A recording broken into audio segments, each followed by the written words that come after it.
전년부터 성모신심미사 시간을 오전 10시로 변경을 해서 오늘 첫 미사입니다.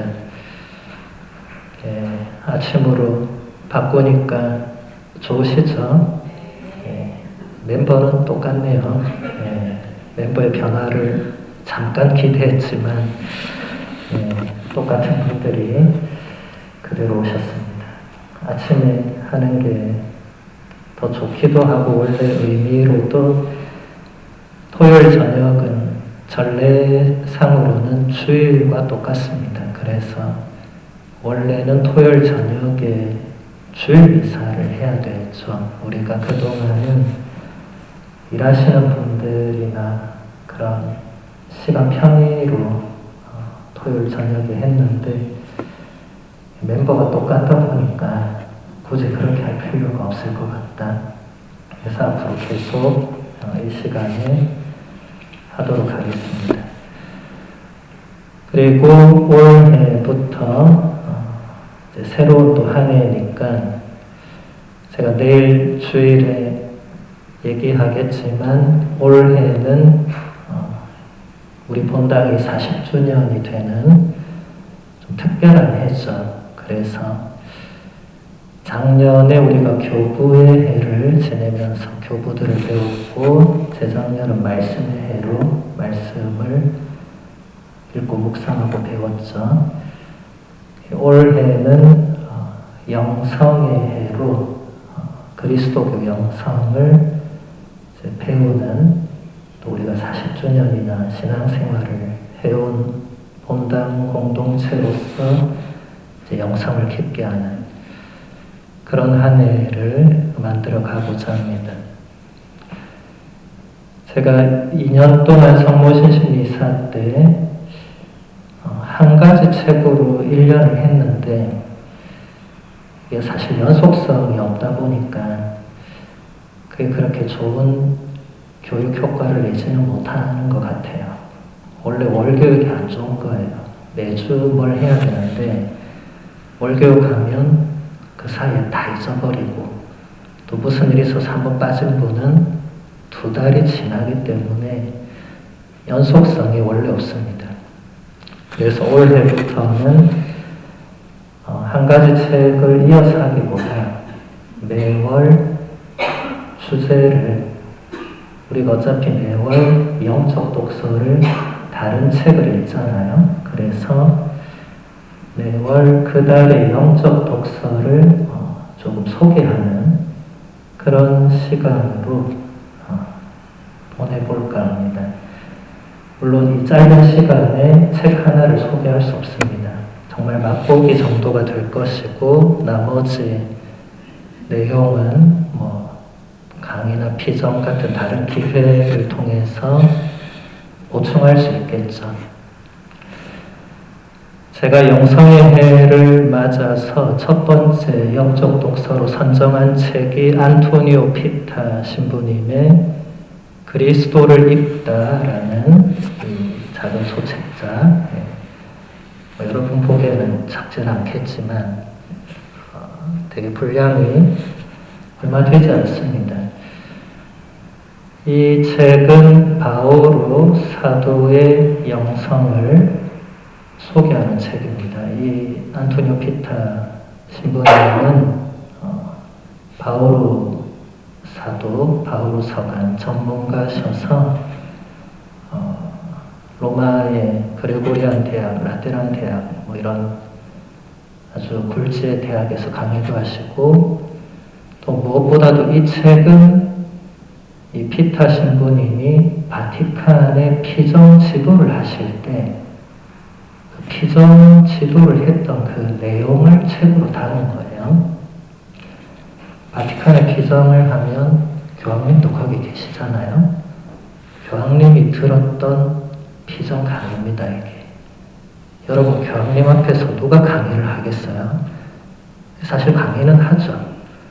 교황님도 피정을 참석하면 같이 피정을 하시기 때문에 강의를 들으시는데 강사를 아무나 선정 안 하겠죠. 저 같은 사람을 부르지 않겠죠.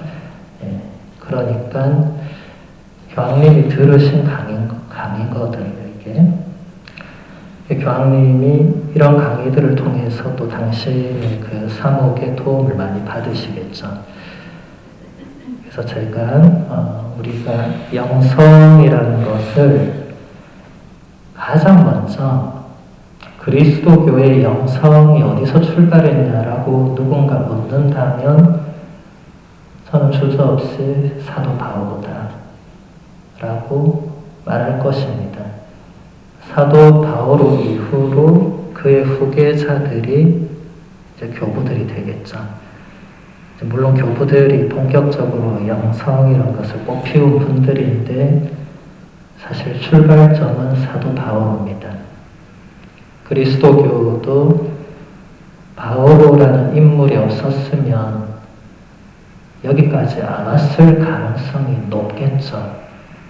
아마 여전히 지금도 저기 팔레스타인 그 지역 안의 종교로 한정됐을 수 있습니다. 12사도는 그 바깥을 거의 나가지 않았죠. 바오로 사도가 혼자서 두 발로 정말 전 세계, 지금으로 치면 전 세계는 아니지만 그 시대로 치면 전 세계라고 할 수 있는 그 대륙 일대를, 그 유라시아와 유럽, 아프리카 이쪽 그 대륙 일대를 다 이제 발로 걸어 다니면서, 배 타고 다니면서 그리스도교를 전한 인물이죠. 그래서 우리가 이 시간에 잠깐이나마 바오로 사도의 이 영성을 조금 맛보려고 합니다.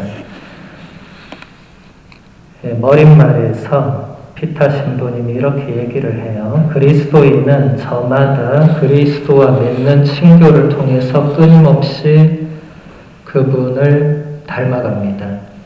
바오로 사도가 그랬듯이 이 시대의 모든 그리스도인들이 온갖 역경과 약함 속에서도 날마다 조금씩 그리스도와 더욱 친밀해지고 저마다 고유한 모습으로 그분을 닮아가기를 진심으로 기원합니다. 이게 피타 신부님의 피정의 목적이었어요. 모든 그리스도인들이 바오로 사도가 그랬던 것처럼 예수 그리스도와 더 친밀해지고 그분을 닮아가는 것. 그리스도를 입다라는 이 제목도 대단히 생소한데 사도 바오로가 그런 표현을 했기 때문에 그렇습니다. 주 예수 그리스도를 옷 입듯이 입어라 이렇게 표현을 해요. 이 비유죠, 비유. 여러분, 옷보다 더 여러분 가까이 있는 뭔가가 없잖아요. 옷이 가장 내 가까이 있잖아요. 예수 그리스도를 옷 입듯이 입어라 하면 이게 무슨 말이 되겠죠? 예수 그리스도와 가장 가까이 있으라는 거죠. 그럴 때 거기서 뭔가가 발생한다는 거죠. 그리고 가까이 있으면 어떻게 되죠? 자꾸 뭔가 비슷해지는 게 있죠. 예수 그리스도라는 이 모델, 이분을 우리가 따르는 사람들이니까 이제 닮아 나가야겠죠. 우리 그리스도교라는 이 종교는 목적이 그것 하나입니다. 예수 그리스도와 하나가 되는 것, 그분을 닮아가는 것, 그분을 따르는 것. 결국 우리가 얼마나 그분을 닮아가느냐, 이게 관건이 되는데, 이런 본질을 멀리하거나 이런 본질을 잘 모르거나 그러면 이게 그냥 하나의 피상적인 종교처럼 되어버립니다. 사도 바오로는 한 번도 그런 적이 없었죠. 나중에 조금 보겠지만 사도 바오로는 예수 그리스도가 전부였던 매우 특별한 인물입니다. 한 번도 예수라는 인물을 본 적도 없던 사람인데 예수만이 나의 전부다라고 고백했던 대단히 특별한 사람이죠. 이제 본문을 같이 보도록 하겠습니다. 죄는 언제나 인간과 관계의 분열을 초래합니다. 죄는 어떤 상태나 법칙을 통해서 인지할 수 있는 것이 아니라 죄가 초래하는 분열이라는 결과로 인지할 수 있습니다. 성경의 첫 부분인 창세기에서도 이미 그 점을 밝히고 있으며 아담과 하와 사이에 그리고 피조물과 하느님 사이에 발생하는 분리를 죄의 결과로 서술합니다. 우리가 그리스도라는 인물을 따르고자 할 때, 닮고자 할 때 가장 걸림돌이 되고 문제가 되는 것이 죄라는 것이죠. 왜냐하면 죄는 관계의 분열을 초래합니다. 예수님을 열심히 따르던 사람도 죄를 지으면 예수님과 멀어지게 돼 있어요. 왜냐하면 본인이 죄를 짓고 나서 그 전과 같은 상태로 예수님을 모시기가 어렵죠. 그래서 우리는 죄 지은 사람을 고해성사를 하고 영성체하라고 하는 이유도 그냥 영성체를 또 하기가 이게 뭔가 걸린단 말이죠. 본인이 죄를 지었는데 내가 죄를 지었는데 어떻게 그냥 예수님께 또 나아갈 수 있나. 이제 이러다 보니까 이제 고해성사가 필요한 거죠. 그래서 죄는 이 분열을 낳게 된다. 관계가 분리되는. 내가 예수님께 죄를 지으면 예수님과 내가 멀어지죠. 내가 인간관계에서 다른 사람에게 잘못하면 관계가 멀어지죠. 이 죄라는 것은 그 결과를 보고 알 수가 있습니다. 그래서 우리가 지금 예수님과 멀어져 있는 분들이 계시다면 그 근본적인 부분은 어떤 죄가 근본에 있을 겁니다. 근데 이제 세월이 흐르다 보니까 근본을 잊어버리고 그냥 멀어진 상태로 그냥 사는 거죠. 예를 들어서 주일미사를 한 번 빠진 사람이 이제 두 번, 세 번 빠지기 시작해요. 그러다가 1년 내내 한 번도 안 갔어요. 그럼 어떻게 됩니까? 나중에는 처음에 주일미사를 빠진 이거는 잊어버리고 이제 안 가는 게 자기 일상이 되는 거죠. 멀어진 상태로 그냥 사는 거예요. 아마 지금 이 시대 많은 내정자들은 그런 분들이 많을 겁니다. 의도적으로 신앙을 내버리고 배교하고 이런 차원은 아니었을 거고 이게 한 번, 두 번 쌓이다 보니까 이제 그렇게 굳어지는 거죠. 그래서 우리가 고해성사라는 것을 최소한 1년에 2번 보도록 하고 있는 것도 그런 위험을 막기 위해서 신자들이 고해성사를 잘 안 보는데 근본적으로 그 좋은 태도는 아니에요. 고해성사를 안 보고 그냥 예수님과 내가 화해한다. 그건 안 되죠. 고해성사를 통해서 그 성사 안에서 화해가 이루어져야 되는데 어떤 분들은 또 너무 자주 보는 분도 있어요. 그것도 좋지 않아요. 항상 극단은 좋지 않습니다. 제가 자주 이야기하지만 좋은 것이든 나쁜 것이든 극단은 좋지 않다. 교황님은 한 달에 한 번 고해성사를 하시죠. 우리가 교황님처럼 할 필요는 없고 제가 볼 때는 보통의 교우들은 한 3달에 한 번 정도 하시면 될 것 같아요. 물론 3달 하면 여러분이 다 잊어버릴 거예요. 3달 동안 뭐 했는지. 어제 일을 기억 못 하는데 뭐 3달까지 기억을 하겠어요? 그렇다고 해서 또 일주일에 한 번씩 고해를 할 수는 없으니까 한 2-3달쯤 되면 내가 그동안 신앙생활을 어떻게 해왔나, 또 하느님과의 관계를 어떻게 맺었나, 또 주위 사람들과 지금 어떻게 지내고 있나, 그런 성찰을 조금 더 깊이 하면서 고해를 준비하는 것이 도움이 될 것이다. 근데 그러지 않고 1년에 판공 볼 때만 하다가 그것도 그냥 때를 놓치만 하다가 뭐 이러다 보면 자연스럽게 멀어지게 되겠죠. 그 다음 그리스도 찬가라는 것을 보도록 하겠습니다. 필리피서 2장 5절에서 11절까지의 말씀입니다. 그리스도 예수님께서 지니셨던 바로 그 마음을 여러분 안에 간직하십시오. 그분께서는 하느님의 모습을 지니셨지만 하느님과 같음을 당연한 것으로 여기지 않으시고 오히려 당신 자신을 비우시어 종의 모습을 취하시고 사람들과 같이 되셨습니다. 이렇게 여느 사람처럼 나타나 당신 자신을 낮추시어 죽음에 이르기까지, 십자가 죽음에 이르기까지 순종하셨습니다. 그러므로 하느님께서도 그분을 드높이 올리시고 모든 이름 위에 뛰어난 이름을 주셨습니다. 그리하여 예수님의 이름 앞에 하늘과 땅 위와 땅 아래에 있는 자들이 다 무릎을 꿇고 예수 그리스도는 주님이시라고 모두 고백하며 하느님 아버지께 영광을 드리게 하셨습니다.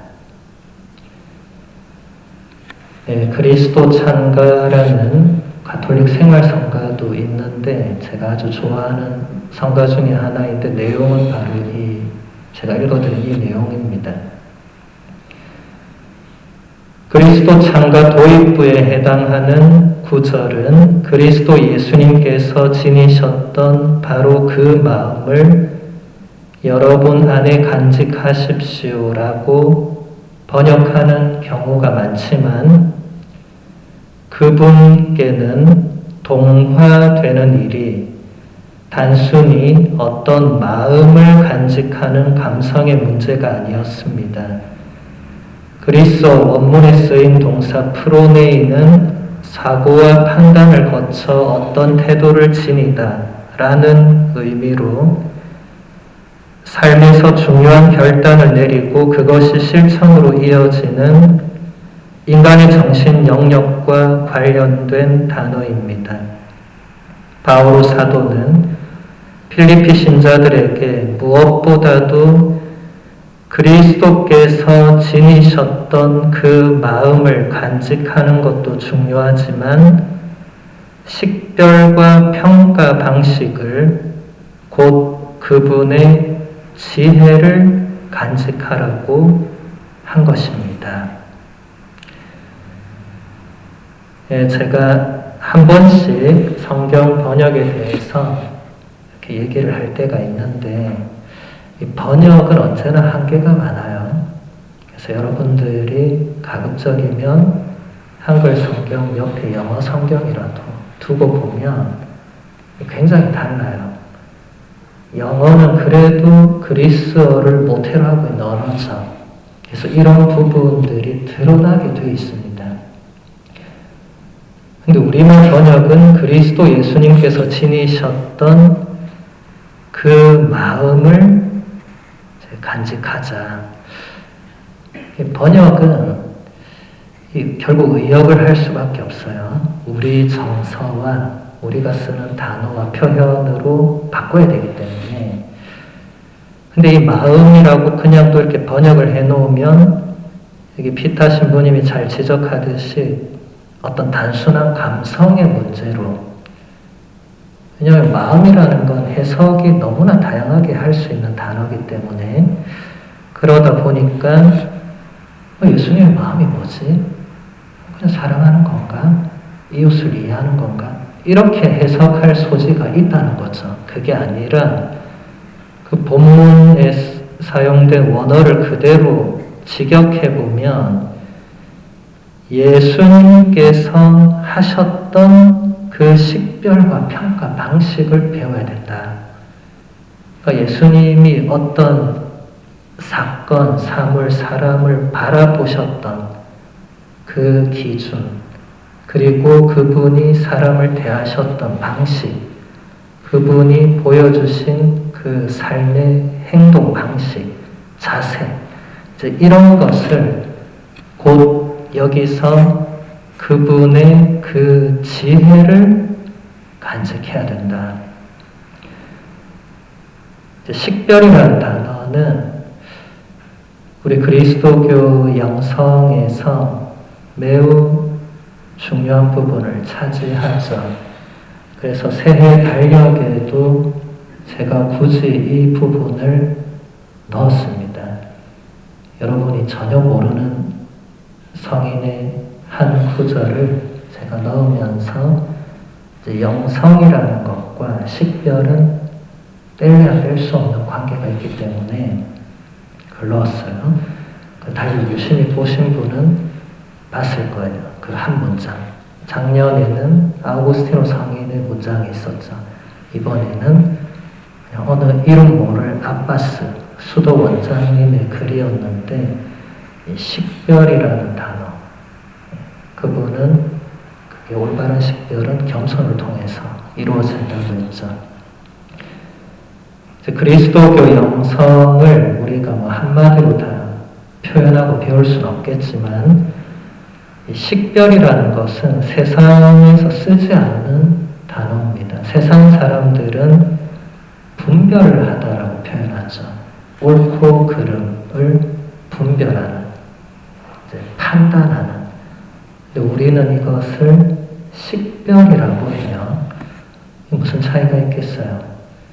분별은 인간이 이제 이성과 상식과 사회적인 합의와 이런 것, 그 틀 안에서 말 그대로 옳고 그름, 좋은 것과 나쁜 것, 해야 될 것과 하지 말아야 될 것, 이것을 구별하는 거예요.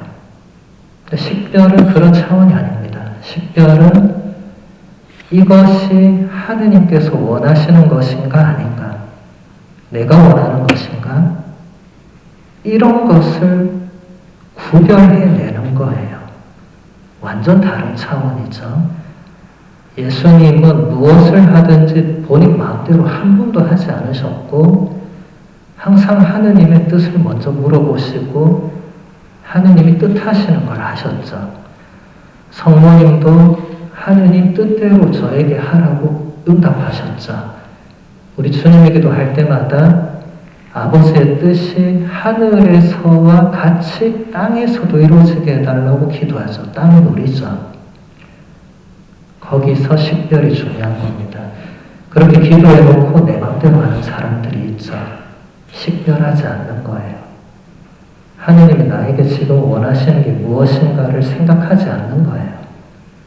그냥 내 뜻대로 하는 거예요. 그것은 영성생활이 아닙니다. 아무리 신앙생활을 열심히 한다고 하더라도 그냥 내 마음대로 내 뜻대로 내가 원하는 걸 하는 것은 영성생활이 아니에요. 그냥 나의 생활이에요. 영성생활은 하느님의 뜻이 어디 있는가를 끊임없이 찾는 거예요. 끊임없이.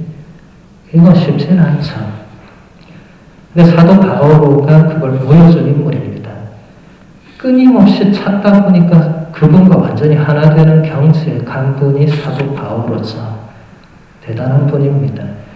그래서 우리도 예수님이 하셨던 그 방식, 그래서 우리도 항상 뭔가를 하기 전에 하느님의 뜻이 어디 있는가를 찾고 그 뜻대로 해나가는 거죠. 그 뜻대로 뭔가를 결정하고. 그래서 뭔가를 바로 하기보다는 항상 하느님의 뜻을 찾고 묻는 짧은 시간이라도 있어야 되는 겁니다. 우리의 하루 중에 뭔가를 하려고 할 때 뭐 기도하고 미사하고 이런 거는 뜻을 물을 필요가 없죠.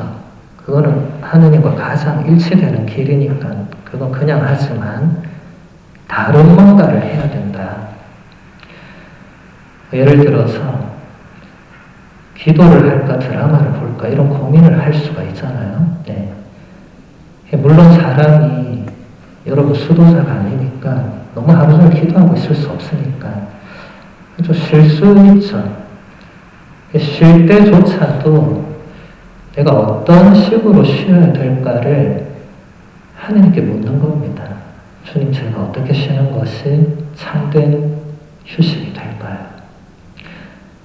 자꾸 이렇게 물으면서 길을 찾는 사람들은 조금씩 하느님의 뜻을 알아갑니다. 여기서 피타 신부님도 나중에 얘기하는데 그것을 어떻게 표현하냐면 내적 감수성이 깊어진다고 표현해요. 아주 좋은 표현 같아요. 제가 잘 표현해내지 못했던 부분이었는데 저도 왜냐면 그런 질문을 받았을 때 이걸 뭐라고 설명을 해야 되지 그렇게 생각했던 적이 있었거든요. 저도 잘 표현을 못했는데 확실히 피타 신부님 깊이가 있다 보니까 내적 감수성이란 단어를 쓰시더라고요. 아, 그렇게 해서 조금씩 하느님 뜻을 알아가는 거죠. 아, 이게 하느님 뜻이구나. 아, 이건 아니구나. 이제 이 정도로 들어온 사람들은 이제 영성 생활의 입문자 정도가 되는 거예요. 전혀 그렇지 않은 분들은 영성 생활과는 아무 상관없는 삶을 사는 겁니다. 본인이 신앙적으로 뭘 열심히 한다고 할지라도 다른 차원이에요. 예수 그리스도는 하느님의 모습을 지니셨지만 당신 자신을 낮추시며 순환의 여정을 시작하십니다. 하느님의 모습에서 종의 모습으로 옮겨가기 위해 영원으로부터 하느님과 같음을 당연한 것으로 여기지 않으시고 당신 자신을 비우셨습니다. 그분이 당신 자신을 비우기 시작하심을 가리키는 부분에서 사용된 당연한 것으로 번역된 그리스어 명사 하르파그모는 가장 귀하게 소유하고 있는 것, 그래서 결코 내놓으려고 하지 않을 것을 가리킵니다. 그리스도의 자기 비움은 스스로 택하신 죽음을 통해서 마치 발가벗고 태어나는 아기처럼 당신의 품위를 완전히 포기하신 사건이었습니다. 예, 이제 두 번째 구절을 이제 풀이하면서 예수님께서 하느님의 모습을 지니셨지만 당신 자신을 낮추시면서 시작된 그 여정은 바로 순환의 여정이다. 우리가 아직 성탄 시기를 지내니까 아기 예수님을 이렇게 구유에 모시죠. 사도 바오로는 이 아기 예수님 탄생, 조금 전문 용어로 하면 육화 혹은 강생, 성탄, 이건 신비죠, 신비. 이 신비를 사도 바오로는 언제나 순환의 신비, 저기 십자가, 항상 같이 생각했습니다. 이게 분리된 게 아니었어요. 그냥 우리가 인간이 태어나면서부터 우리는 어디로 향해서 가는 거죠? 죽음을 향해서. 아기가 태어났잖아요. 하루 지났잖아요. 어디로 가는 거예요? 죽음을 향해서. 결국 다 죽어야 되잖아요. 안 죽는 사람이 없잖아요. 몇 명 안 죽는 사람, 성모님, 엘리야, 에녹, 요 정도 빼고는 아무리 뛰어난 성인, 성녀라 하더라도 일단 죽었잖아요. 우리도 다 죽을 수밖에 없죠. 제가 장례미사 때 자주 얘기해서 이제 다들 그건 잘 아시겠죠. 누구나 장례미사의 주인공이 될 수밖에 없습니다. 언젠가는.